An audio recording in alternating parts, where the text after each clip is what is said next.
Naik minyak mendadak, inflasi tak akan naik. Itu teori ekonomi. Siapa yang ajar begitu?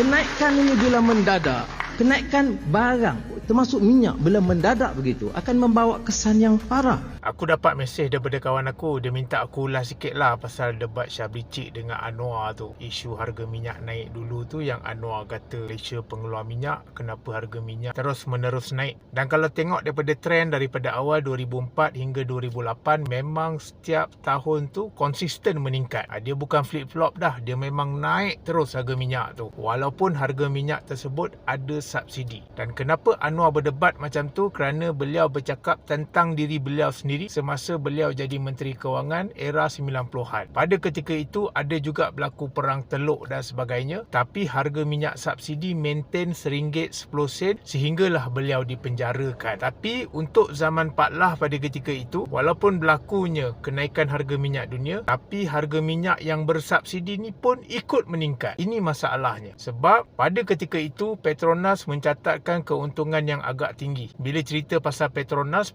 sampai hari ini kekal sebagai aset kerajaan dan Petronas tetap ada untung. Tapi hari ini kalau ikut secara logik yang aku nampak, kenapa kerajaan tak boleh nak bagi lagi subsidi pukal? Sebab ada lahanat-lahanat yang salah guna, jual kepada warga asing, siap boleh buat bisnes sampingan lagi terhadap barang subsidi. Okeylah, letak tepi benda tu pun dah selesai, kerajaan dah selaraskan subsidi. Dan satu lagi alasan kenapa kerajaan tak boleh nak bagi juga secara pukal hari ini, sebab Malaysia dah sediakan macam-macam bantuan pada rakyat. Kalau tengok masa zaman Pak Lah dulu tak ada bantuan rakyat satu Malaysia, tapi bila naik je Najib dah ada bantuan rakyat satu Malaysia yang telan belanja setiap tahun makan bilion jugalah, sehingga hari ini boleh cecah sampai 15 bilion setahun. Belum cerita SARA lagi, apa benda lah segala bantuan kerajaan. Jadi kalau hitung semua tu, dah tentu keuntungan daripada yang kerajaan buat tu tak boleh nak cover secara overall. That's why kerajaan buat mekanisme subsidi yang kita panggil selaraskan.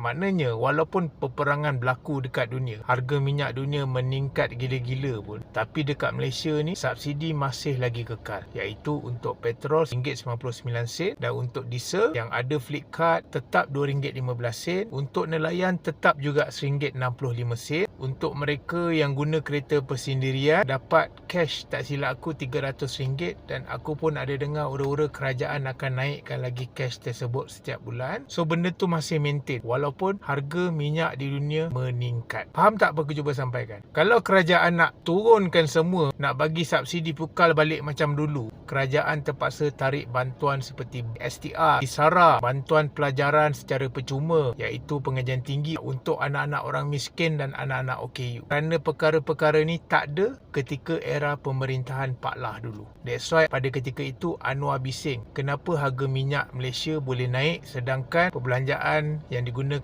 untuk subsidi setiap tahun tak tinggi sangat berbanding dengan keuntungan Petronas. Faham tak? Itu saja. Aku malah ular panjang-panjang lah. Kejap lagi kan kata aku spin pula. Cerita fakta pun kata spin, payah jugalah. Kita tak boleh nak paksa orang bercakap ikut apa yang kita nak dengar. Faham tak? Kadang-kadang kebenaran tu menyakitkan.